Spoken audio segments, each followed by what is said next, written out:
आजाद Hindustan live, सच के साथ। किसानों के साथ धोखा, लाखों का सोयाबीन का बीज जर्मिनेशन ही नहीं हुआ, खेत में हुआ खराब। फिर कर्ज के तले दबेगा किसान, किसानों में व्याप्त आक्रोश। ग्राम चोली में किसानों के द्वारा प्रतिवर्ष ग्राम की आदिम जाति सहकारी मर्यादित संस्था चोली से सोयाबीन के बीज लिए जाते हैं, जो कि किसानों ने बारिश से पूर्व लेकर रख लिए थे। मानसून आने के बाद किसानों ने सोया बीज बोया, जिसके 5 दिन बाद भी बीज का जर्मिनेशन नहीं हुआ। उसके बाद किसान सख्ते में पड़ गए।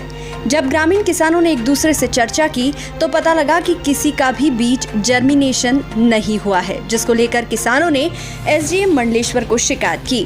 एसडीएम आनंद सिंह राजावत ने जांच के लिए टीम बनाकर भेजी, जिसमें महेश्वर तहसीलदार देवदत्त शर्मा कृषि अधिकारियों के साथ मौके पर पहुंचे, जहां समिति प्रबंधक से चर्चा कर खेतों का मुआयना भी किया, जिसमें तहसीलदार श्री शर्मा ने भी माना कि बीज जर्मिनेशन होने के बजाय सोया बीज जमीन में ही खत्म हो गया। तहसीलदार श्री शर्मा ने संबंधित बीज उत्पादक बालाजी बीज उत्पादक सहकारी संस्था पर कार्रवाई करने की बात कही है। कार्रवाई तो देश में होती रहती है, लेकिन किसानों का क्या? अभी ही लॉकडाउन में मार झेलने के बाद ये धोखाधड़ी से किसानों का सरकार से भी भरोसा उठ गया है। कृषि को लाभ का धंधा बनाने की क्या ये रणनीति है?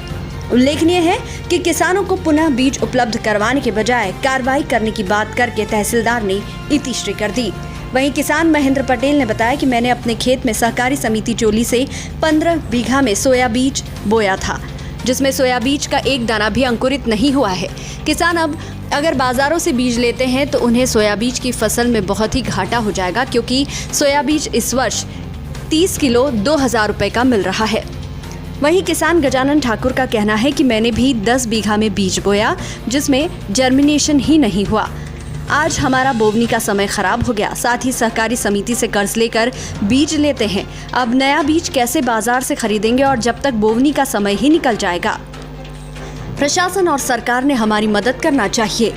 वहीं ग्राम के गौरव सिंह ठाकुर ने बताया कि समिति द्वारा दिए गए बीज के पैसे किसानों से न लेकर संबंधित कंपनी से लेना चाहिए। साथ ही सरकार और प्रशासन ने जल्द ही किसानों को 2 दिन में बीज उपलब्ध करवाना चाहिए। अगर ऐसा नहीं होता है तो एसडीएम कार्यालय पर सभी ग्राम के किसान उग्र धरना प्रदर्शन करेंगे, जिसका जिम्मेदार खुद प्रशासन और सरकार होगी।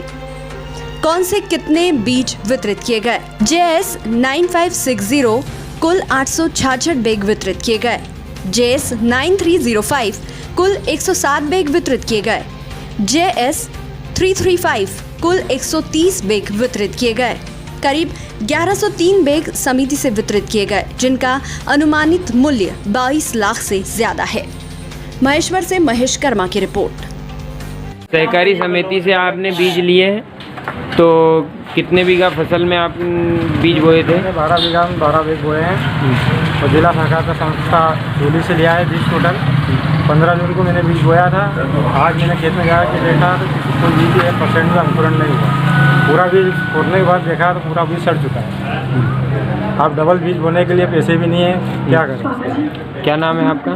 महेंद्र सिंह राम सिंह पटेल। कितने बीघा में आपने बीज बोए थे? 12 बीघा में 12 बैग। ठीक। हाँ, सोयाबीन की फसल आपकी नुकसान हुई है कि कितने बीघा में सोयाबीन बोए थे? मैंने 10 बीघे में सोयाबीन बोए थे, 10 बैग। जिला सहकारी समिति चोली से वो सोयाबीन के बैग लिए थे, जो आज 4 रोज बाद हमने जाके खेत में देखा तो वो सब सोयाबीन हमारे सड़ चुके हैं। अच्छा, तो ये तो हमारा नुकसान हो, और अब लाने के लिए हमारे पास पैसे ही नहीं बीज के। और ये मेरी व्यवस्था, मेरी कहानी नहीं है, ये पूरे हमारे गाँव में जितने भी समिति से जो ग्राम चोली की समिति से बीज लिया है, ये सभी की समस्या है। इसके कारण आज किसान बहुत नुकसान में है, और वो बोने के लिए आज तरस रहा है कि उसके पास सोयाबीन की बीज नहीं है। क्या नाम है आपका? मेरा नाम गजानन यादव है, ग्राम चोली में रहता हूँ। ठीक।